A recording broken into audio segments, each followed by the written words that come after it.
Je peux aller? C'est bon, de mon côté, c'est bon. Ok, je vais présenter la dernière partie et puis on va discuter. Donc pour cette dernière partie, c'est la géomatique.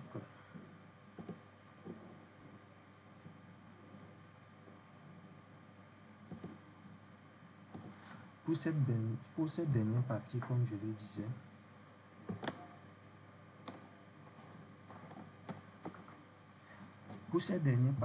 le disais, c'est l'introduction au système d'information géographique, autrement dit SIG.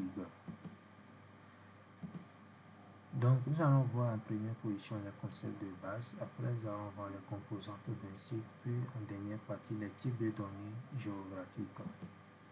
Les concepts de base. Le système d'information géographique, les SIG, peut être défini comme c'est un ensemble de données organisées, de données géographiques et alphanumériques permettant une gestion optimisée d'un territoire. Donc c'est un système permettant l'acquisition, la gestion, l'analyse et la visualisation des données. Nous avons vu déjà avec la géomatique que ce sont des techniques d'acquisition aussi, mais de traitement des données. Donc ici la différence, ici c'est la gestion, l'analyse et nous allons faire la visualisation de ces données. Après nous allons voir les systèmes d'information à référence spatiale. Nous allons voir les géographiques. Ça ce sont des synonymes. Généralement ce qui est vu ce sont les sigles. On entend toujours les sigles. Mais d'un pays à une autre, on peut distinguer les synonymes à ce système d'information. Donc, on a le CRS, le système d'information en référence spatiale, par exemple. On a le GIS, ça c'est en anglais, Geographic Information System. Donc, c'est le sigle. Le site, maintenant, c'est le site d'information du territoire. Donc, ça dépend de la dénomination qu'on lui donne. Après les notions de base, ça ce sont des définitions de base que nous connaissons tous déjà.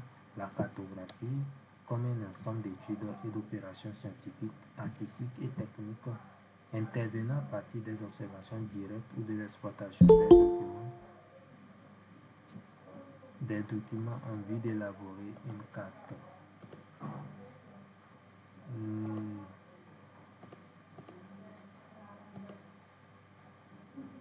Ok, je vais accepter ça. Ok. Ok, monsieur Amel. Bon, je termine ça avant on discute un peu. Donc, j'étais sur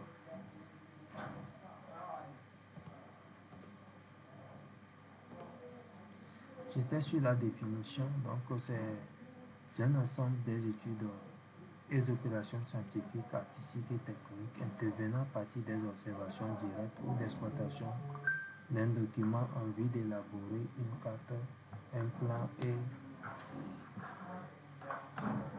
un autre moyen d'expression. Donc, on a déjà défini aussi dans l'autre PowerPoint la cartographie. Maintenant, la carte, ça, on n'a pas encore vu. C'est une représentation conventionnelle, généralement plane, des phénomènes localisés, concrets ou abstraits, donc selon Larousse. Donc, c'est juste une représentation sur un plan des phénomènes concrets ou abstraits.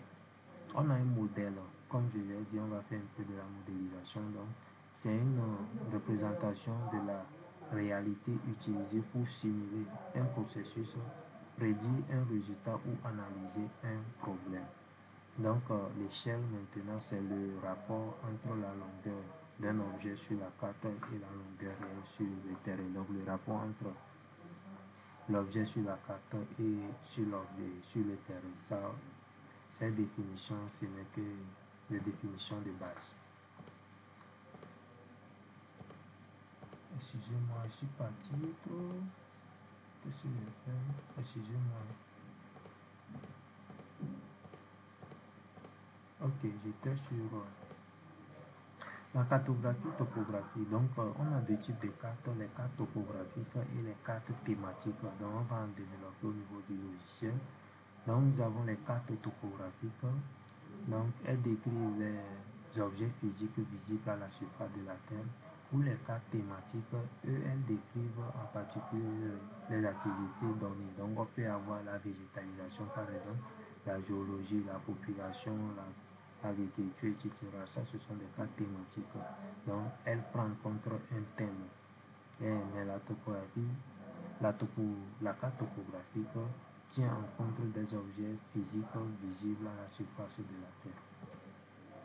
Donc, pour les cartes topographiques, on a les coupes de niveau, les points côtés, les réseaux, les points côtés, c'est le plus haut point, par exemple, d'un point. Si on a une courbe de niveau, on a la plus haute altitude, on a la valeur maximale qu'on appelle point côté à l'intérieur. Maintenant, le réseau hydrographique, les éléments de végétation, le réseau routier, les voies ferrées, l'agglomération. Donc, la population, la végétation, l'agriculture et la préfecture pour les cartes thématiques. Donc, on peut faire une carte de la population, une carte de végétation, une carte de l'agriculture, par exemple. Ce sont des cartes dites thématiques. Donc, pour les cartes thématiques, on peut avoir des fonds topographiques, d'où le programme, comme on l'avait présenté tout de suite à la partie fonds topographiques. Donc, ici, par exemple, ici, j'ai une carte topographique de type IGN. Donc, vous pouvez trouver ceux de IGN ou bien ceux de JICA. Donc, les deux, ce sont des cartes topographiques qu'on utilise généralement. Donc, JICA, puis j'utilise que celle-ci aussi. Donc, après, j'ai la carte thématique où j'ai un thème. Ici, le thème pas de géologie. Donc, c'est même zone. J'ai même zone. Ici, c'est au niveau de Kara, de Farande, Kemea, etc. Donc, c'est Oudalanda. Donc, la carte topographique de la zone et la carte géologique de la zone. Donc, les étapes d'élaboration d'une carte. Donc, c'est plusieurs étapes. Je ne vais pas trop détailler ça, je vais juste le citer. Donc, définir le type de carte, choisir le thème ou l'indicateur à développer, identifier, rechercher, collecter la carte de la zone d'étude, avoir un outil fiable de collecte, choisir un système de coordonnées, calibrer et configurer le GPS, établir un canevas de travail, concevoir une fiche de collecte. Après, on va faire la collecte des données qualitatives et quantitatives, dresser une esquisse, projeter les levées de terrain sur les esquisses, géoréférencer les images satellitaires et les fonds topographiques, superposer les couches géoréférencées, corriger les erreurs, choisir une échelle d'entrée, produire une carte de la zone, choisir une échelle de sortie. Donc voilà donc les étapes de réalisation d'une carte. Donc on va voir ça plus tard lorsqu'on va prendre la partie élaboration d'un projet SIG. Donc les composantes d'un SIG. Donc pour les composantes d'un SIG, on a 5 composantes d'un SIG. D'aucuns vous allez attendre 4, mais généralement c'est 5. Donc on a le logiciel, les données. Excusez-moi, je vais fermer. Il y a trop de bruit qui rentre là. Je vais essayer de fermer ma chambre.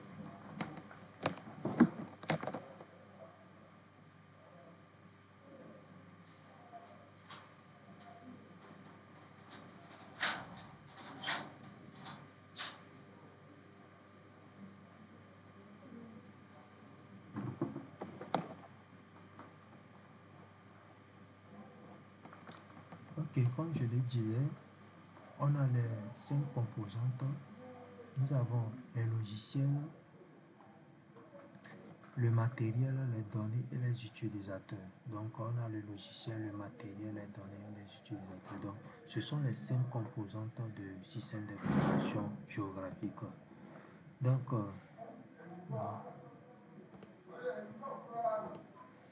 nous allons commencer par les logiciels. Donc, on a 3 types de logiciels, donc sinon 2 types. D'aucuns vont classer ça en 3, d'autres en 2.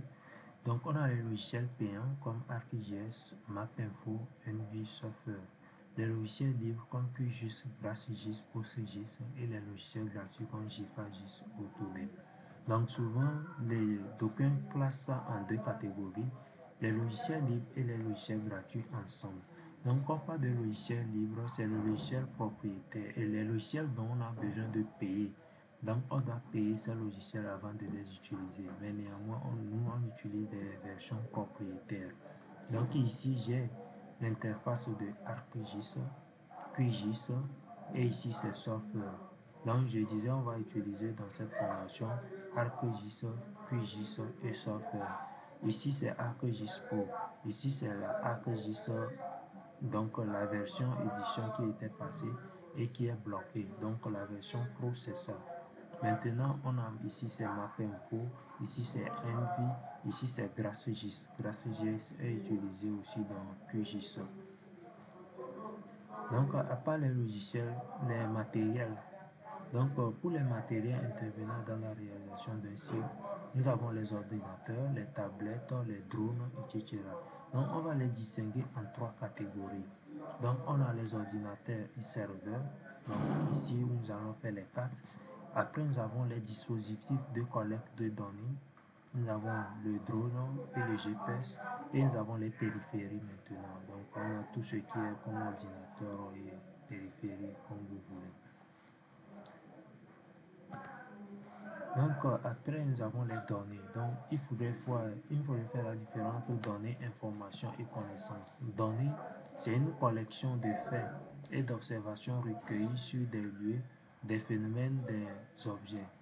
Information résulte du traitement des données présentées sous une forme utilisée aux usagers. Donc, on a les données, on a les informations. Nous avons les données. Ça, c'est ce qu'on va partir collecter sur le terrain. Nous avons les informations. Les informations, c'est le traitement des données qu'on est parti collecter sur le terrain. Maintenant, en fonction des interprétations, nous avons les connaissances. C'est-à-dire que si on va sur le terrain, par exemple, on va sur le terrain, on collecte les données sur les risques environnementaux, par exemple. On collecte les données sur les risques environnementaux. Arrivé au niveau du bureau, on va traiter ces informations. Lorsque je vais traiter ces informations, maintenant, ça devient donc, je vais traiter cette donnée, par exemple, ça va devenir donc des informations. Et maintenant, lorsque le spécialiste, que ce soit le géographe, le géologue ou l'environnementaliste, lorsqu'il va donner des interprétations par rapport aux informations qu'il a eues, là, ça devient donc des connaissances. Les composantes des données. Donc, on a deux types de données. Et pour des types de gestion de données, nous avons les données qui sont gérées dans les logiciels. Donc, on va parler des systèmes de gestion de base de données, SGBD, et les données qui sont organisées en table. Ce sont les systèmes de gestion de base de données relationnelles. Donc, c'est comme ça qu'on peut gérer. Soit on gère ça directement dans le logiciel, soit on gère ça à travers une table comme les fichiers Excel, etc. Donc, pour les données, les bases de données, on peut utiliser Access, Excel, Oracle, etc. Les composantes 4, ce sont les utilisateurs. Les utilisateurs, c'est vous et moi. Et tous ceux qui utilisent le logiciel ou bien les cibles. Donc, on peut les grouper en trois catégories. On a les analyses, les sigles, donc on a les décideurs et on a le public.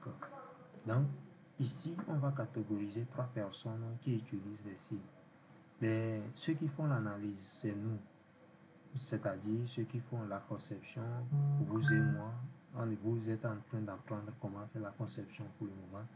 Donc, on fait la conception. Mais la conception est dédiée à un boulot. Donc, on va donner ça à quelqu'un. C'est quelqu'un qui commande. Donc, il commande, on va lui envoyer. Lui, il va décider. Donc, elle permet de prendre des décisions éclairées. Lorsque vous allez faire votre carte, vous allez déposer quelque part, ou bien vous allez vendre. Quelqu'un qui voit la carte à partir des informations que vous avez mises sur votre carte, c'est en fonction de ça que les décideurs, par exemple le gouvernement, peut prendre une décision. Maintenant, on a le public. Le public, c'est pour tout le monde. Donc, c'est ce qu'on a affiché quelque part et tout le monde voit. Donc, ce sont ces trois personnes qui sont les utilisateurs des systèmes d'information géographique. Donc, ce sont ces 5 composantes. La dernière composante concerne les méthodes. Donc, pour les méthodes, nous allons utiliser les méthodes d'information qui sont utilisées le plus souvent, c'est la méthode MERIS. Donc, on l'utilise partout. Dans la méthode d'étude et réalisation informatique pour les systèmes d'entreprise. Donc, ici, j'ai l'analyse de besoin. Elle est suivie en trois parties: la conception, la publication des données et les calculs des indicateurs. Donc, pour l'analyse des besoins, j'ai les enjeux et les problématiques. Donc, c'est les deux qui vont me faire l'analyse des besoins. Après, nous avons la conception du sigle. À partir de la conception, on a des bases de données, dans le dictionnaire des données. On a les modèles conceptuels de données et nous avons les modèles physiques des données, MCD et MPD. À partir de ces données, on va constituer des tables. Et à partir des tables, nous allons faire à partir des périphéries des données, on va faire des données géoréférencées, la liste des thèmes, la vectorisation. Nous allons en faire une carte. Donc la carte peut être, elle peut être publiée dans la publication des données géographiques. Par exemple, on peut publier sur un serveur web ou bien sur les serveurs cartographiques ou bien sur un support physique. Après, nous avons les indicateurs pour caractériser chaque étape que nous venons d'établir. Dans les types de données géographiques, permettez-moi d'aller plus vite, étant donné que c'est troisième diapo là, c'est beaucoup. Dans nous distinguons deux types de représentation de l'information géographique dans un site. Nous avons les données vectorielles et les données matricielles. Donc, nous allons commencer par la manipulation des données vectorielles. Donc, ce sont des données qui permettent de représenter des données graphiques d'après les coordonnées. Comme nous venons de voir dans la deuxième partie, les données géographiques. Donc, ils vont nous permettre de matérialiser un objet à partir de ces coordonnées. Maintenant, les données matricielles, là, ce sont des racers. On n'a pas parlé de ça. Bon, on a parlé de ça au niveau de la photogrammétrie. Donc, on a parlé des données, des images satellitaires ou bien des automosaïques des drones, par exemple. Ce sont des données matricielles, les racers. On va apprendre comment manipuler ces racers aussi. Donc, pour les données matricielles, j'ai les images satellitaires, les images scannées, les photos aériennes. Donc, c'est comme votre pixel. Quand je prends une photo, je zoome, j'ai la partie 1, 2, 3. Je zoome encore, j'ai la partie 1, 2, 3 qui devient petit. Et lorsque je zoome plus grand, au fur et à mesure que je zoome, le pixel finit. Quand le pixel finit, ça devient flou. Maintenant, les données vectorielles, par exemple, j'ai les points de ligne et les polygones. J'ai points, polyline et polygone. Donc, c'est ça qui constitue les données vectorielles. Nous allons voir plus tard dans le logiciel comment caractériser ces différentes couches. Maintenant, ce sont les données qui fournissent des informations descriptives pour les données attributeurs, troisième type de données. Donc, les données attributeurs, elles fournissent des informations. Comme j'ai donné ma position, par exemple, comme j'avais dit dans la deuxième partie, ma position, par exemple, on m'affecte des données. Donc, ces données sont attributaires. Donc, les données qui me sont attribuées, par exemple, c'est mon nom, c'est mon prénom, c'est mon âge. Ce sont des données qu'on m'attribue. Donc, on va attribuer des données à un objet. Donc, ces données sont stockées sous forme d'Excel, donc ICLS, ou bien DBEF, ou bien CSV, TESS, etc. Donc, les données attributeurs sont associées aux données vectorielles ou matricielles à travers les techniques de jointure. Nous allons voir ça dans le logiciel directement. Maintenant, les données vectorielles sont de format shapefile, tab pour map info, geodatabase pour ArcGIS et le data change format. Donc, le format que nous allons utiliser, c'est le format shape. On va parler de format shapefile. On va aller dans le logiciel, on verra ça. Donc, le format shapefile est composé de 5 ou 6 fichiers indispensables: le DBF, données d'attributeurs, le PGR info sur la projection, fichier index SBN, SBIS fichier index, SHP données spatiales et SHS fichier index. Donc, dans le logiciel, c'est SHP seulement que nous allons utiliser. Mais s'il manque l'un de ces données, de ces fichiers, notre logiciel ne veut pas s'ouvrir. Donc, on va voir ça plus tard dans le logiciel plus clair. Donc, pour cette partie, ne vous affolez pas. Je n'ai que des instructions, on va voir ça plus clair dans le logiciel. Pour les données, pour les formats vectoriels, si c'est format matriciel, pour les formats matriciels, j'ai grid, j'ai BMP, TIFF, GeoTIFF, GIF, JPEG. Ce sont des formats, des images que vous connaissez déjà. Donc JPEG, GeoTIFF, bitmap, GIF, on donne ça sous forme d'image dans vos différents téléphones. le format des tables vectorielles. Donc ici, les sigles sont organisés sous forme de tables. Donc on a des couches superposées. Donc sur une carte, par exemple, nous allons superposer des différentes couches. Donc ça matérialise. J'ai ici donc les couches, dans intégration des données. Ici par exemple, j'ai les données sur la végétation. Et ici j'ai l'intégration des data, c'est donc des données building sur la construction. Et ici c'est les street data, donc ici j'ai les données sur les données linéaires en fait. Donc ici ça peut être le réseau hydrographique ou ça peut être aussi les réseaux routiers. Donc j'ai les réseaux routiers, je superpose ça aux données de building, les constructions, les bâtiments, je superpose ça aux données de végétation et à la fin j'ai donc une carte qui matérialise les données de végétation, les données linéaires, c'est-à-dire les cycles polylignes et les buildings. Donc à la fin, j'ai donc une carte complète avec superposition de toutes ces données-là.